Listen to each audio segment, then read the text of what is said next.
Reading from the Holy Gospel according to Matthew.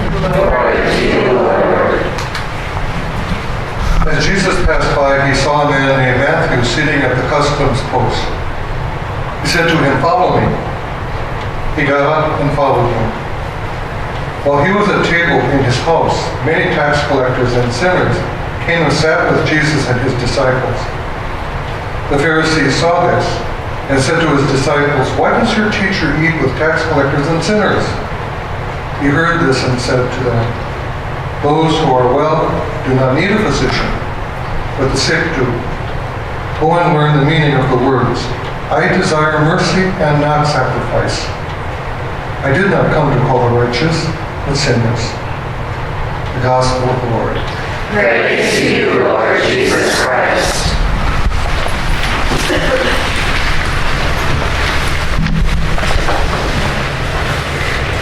Well, the subject for today's homily might rattle some of you. So I'm telling you ahead of time, if you get rattled, he knows. It's about our new Pope. And I think if we don't understand where he's going, it's going to bother us. Not everyone, but some it's going to bother very much. It already is. So I want to lay that out for you on exactly where he is and what to expect and how he is reorienting everything. You need to understand it, especially in the light of Matthew and this gospel. Absolutely the perfect time to be talking about it. First of all, I've said before to you, ideology divides. It does. I mean, anyone with a rational brain realizes that no two people think exactly alike. Even the spouse that we've worked on all those years has not had in everything to agree with us. The fact is we don't. And it's not in human nature to agree. It's in human nature to agree with those who agree with you. So ideology brings agreement with those of like mind. But ideology then really can't be the basis for broad-based decisions for the whole world, can it? You want the Muslims determining how everyone on the planet should live? You want Catholics determining how everyone on the planet should live? You should give the same answer. No. It's unnatural. It is outside the human sphere for that to happen. It will never happen. Communism thought they could do it by just killing the ones who disagreed. 50 million of them. It didn't happen. It will never happen. And if that's your dream, that the entire world, every man, woman, and child on the face of the planet will confess the Catholic faith in its entirety, in its purity, in its doctrinal perfection, you will never see it. And that's hard to hear. Because we want everyone to believe the way we do. It's not going to happen. That's the first thing you need to understand. This Pope understands. The Pharisees, what did Jesus say about them?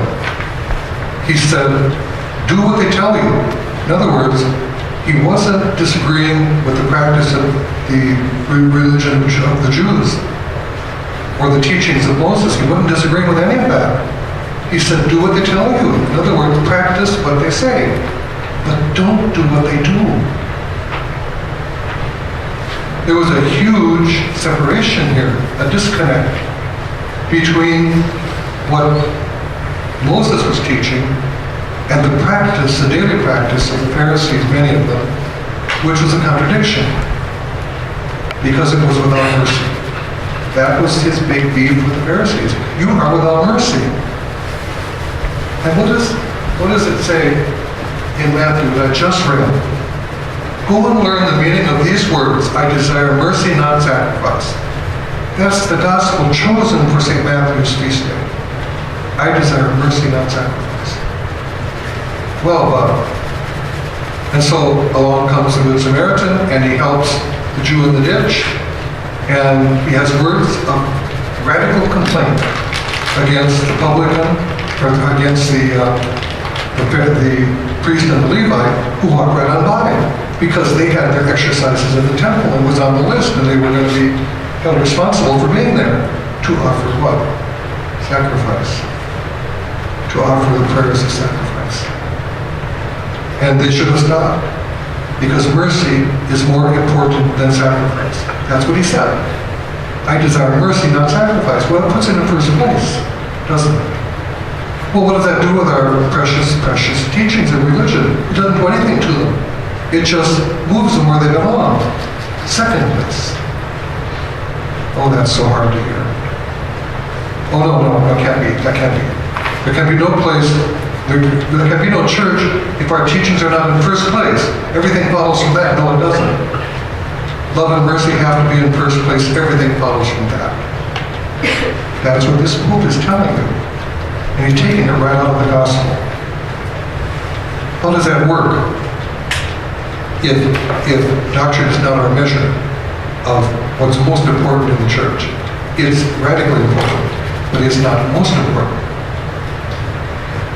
I'll tell you something, and you don't repeat it. But I want to tell you this, because it's how this works out. There is a woman in my parish who's always faithful to Mass, all through the years. Many years, really almost going back to the earliest days of it. And her husband is Jewish, never converted. But he always was at Mass with her. Until he got desperately sick. And then he stopped coming, couldn't come. The cancer was just made him too sick. And raised their children Catholic. He wasn't against the Catholic faith, he's Jewish. That's his faith. So then, the other day, the office got a call. Would you ask Father Doug to please come and see my husband? Of course. Why Father Doug? Because the office knew he's Jewish. She said, because I asked him, would you like me to get a rabbi? Because he probably won't last through October.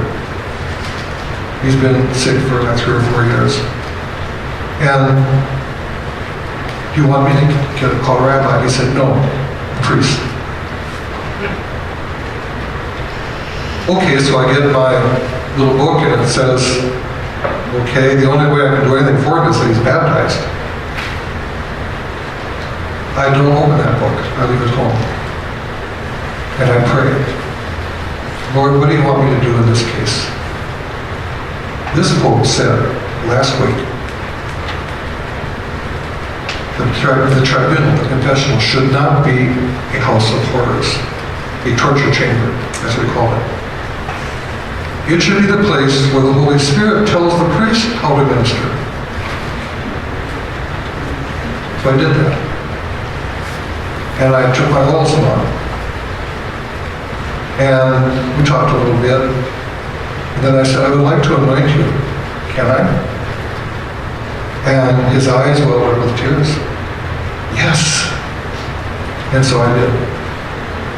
Now he's not baptized. Well, what does that mean? Are you going to drum me out of the priesthood? Do I record it? In the registry of anointing, do I record it? Yes, certainly I do. He's dying. Mercy, not sacrifice. The rules are second, and mercy is first. That's exactly what he said. I've got the quote along with me just to read it to you. He also complained, the Holy Father did, really kind of without saying it, against Cardinal Dolan, who's been pushing the anti-abortion effort in the political scene in the United States. What he's saying is, these are really important things. The church doesn't change any of his teachings, but we don't teach it every day of the week for 2 years and slam it in people's face for 2 years. We don't make it the only issue, the only thing the Catholic Church teaches. He said we need to teach love and mercy. That's what we are. And when it's appropriate with the gospel and with the season, to teach those things, but not make them our flag that we go into battle with. The flag we go into battle with is love and mercy. Well, a lot of people don't want to hear that. They don't want to hear it. Well, you got to stop abortion. You'll never stop abortion. Stop kidding yourself. You can pray for grace for women who are contemplating abortion and beg God to give them special grace, no matter what their ideology, to reconsider and to accept what God calls them to. That's all you can do. You will never end abortion. You can elect every Republican and every Democrat who is in favor of ending abortion, all of them, and you'll never end it. Long before it was legal, our people were going to Mexico and having their abortions done there. That's when I was in that area. I know. They'll never end it. So what's the consequence of this big, hard push we made, in my opinion? If you go to ASU and interview 100 students who are not Catholic, it doesn't matter if they're Christian or not, interview 100 of them and say, we'd like your opinion, what is the most important teaching of the Catholic Church? You know what they'll tell you. No gays, no birth control, and no abortion. That's what they'll tell you. They're not going to say the Catholic Church teaches love of neighbor, forgiveness, mercy, the goodness of God, His everlasting patience with us. They're not going to mention any of those. I swear they won't. It will be what they have seen. Loudest. We haven't promoted love and mercy very long. It's been conform. Conform to us or you're not one of us. You can't be one of us. And in order to be one of us, you have to change everything and conform to us. Then we will accept you. Yeah. Okay, what does that lead us? I wrote down the quote from Francis. The proclamation of the saving love of God comes before moral and religious imperatives. Did you read that in the paper? The proclamation of the saving love of God comes before moral and religious imperatives. You're talking doctrine. You're talking humana vitae. That love and mercy are more important than teaching that. Not to the exclusion where you don't ever teach it, but it is in first place.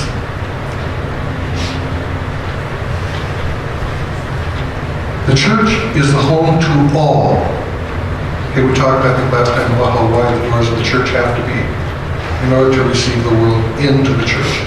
The doors of the kingdom are very narrow, and love is written on that door. That's how you get in. Not conformity. The church is home to all, not a small chapel that can hold only a small group of select people. In other words, the perfect ones who conform perfectly in everything to exactly what the church says. The church has its right, he says, to express its opinion. I've never heard dogma considered an opinion. Wait a minute, these Jesuits, what do you do about these Jesuits? The church has its right to express its opinion in the service of people. In other words, in ministering to people of God, the church has the right to say, this is what we believe. But, he says, God in His creation has set us free. Human beings are free. And it's not possible to interfere, especially spiritually, in the life of a person. Well, that's very Jesuit. They put people before doctrine. Always, and without exception. They let the Holy Spirit bring them around. I wonder if that man will ask me to baptize him. Very possible that he will. I didn't give him communion, though he knows exactly what it is. And I could have. He's dying.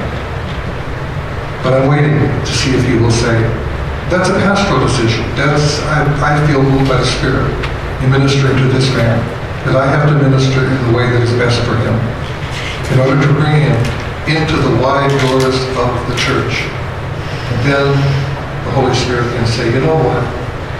This is good for you. Why don't you think about this? And over time, they come around. Jesus didn't condemn Matthew, did he? He never condemned Matthew. He never condemned Zacchaeus, another tax collector. But they both ended up in Canaan. One is an apostle and you're not. As good as you are. God looked at him and said, this tax collector has got what it takes. I'm going to convert him. And all he did was love him. And he came to his house, much to Peter's unrest. Went to his house, where all the prostitutes were in there, and other tax collectors. The doors of the church were too small to accommodate. But he did. This Pope, I know, will allow the bishops to discuss celibacy. I'm absolutely certain of it. I'm morally certain of it. Why? Because he's not afraid of the Curia, number one. He's not. They can send him nasty notes, not give him his coffee in the morning, they can break it if they want. He's not going to be impressed. He does not have much respect for that tight, harsh organization that sits in judgment of everyone else. That aspect of the Curia is not healthy, and it's gone on far too long. And the cardinals in electing this man were actually saying, we don't want that to continue. They elected him, and they know exactly what he's like. This is the Pope that will lead us into the new evangelization. Benedict couldn't do it. Benedict is probably the most brilliant theologian of all history. I don't think anybody comes close to Benedict. I don't think Aquinas was good at Benedict. I just think he was just the best when it came to defining doctrine and knowing and understanding theology. I don't know, there isn't anybody better. John Paul didn't. He was a Polish pastor. His heart was with people. It's Benedict who had Ratzinger who had to write the theology for him, and he said that. But we can't go into the new evangelization with a theologian. The theologian has to be at home, praying that everyone will come in. We have to welcome them all. So I think no Pope has allowed discussion of celibacy. Vatican II, they begged Paul VI, please let us discuss it. He said, absolutely not. I forbid it. He forbid it. And they didn't. And all the popes since him have forbidden it. Even with pressure from the cardinals. No, we won't discuss that. What does this Pope do? He appoints his first Secretary of State and asks him to leave out this little phrase. Well, other churches have priests that are married and they were probably paid. So we could discuss it. What is that? We're going to discuss it. That's precisely how the Vatican works. And he himself in his interview in Argentina said, there's no problem with that. It's not a dogma, it's a discipline. That was the words he used. It can change. So, expect most anything. But in your thoughts and heart and prayer about this man, if you're someone who has deep, deep love for the teachings of the church, and a deep sense that the only way people can really be Catholic is if they conform to all of them, you're going to be confronted with something that doesn't say that. It's going to say you need to love these people back to conformity. You need to be merciful. You need to be open to letting them come. And in time, the Spirit of God will work in their heart. I guess you have to trust the Spirit. Oh my, that's really hard. I mean, I'm not in charge. My will and my opinion aren't what are going to rule here? No, it's not going to. This Pope will wash the feet of a Muslim girl who's in trouble with the law, instead of being in St. Peter's washing the feet of priests where he belongs. He will do that. Why is he doing that? He just threw the doors open wider. So this girl could consider that this is not a church that's going to change all there is in me, annihilate me in order for me to become one of the parents that say what they want. She can come to love Catholic teaching from the inside someday. So give this Pope lots of room. Well, he'll take it whether you give it to him or not.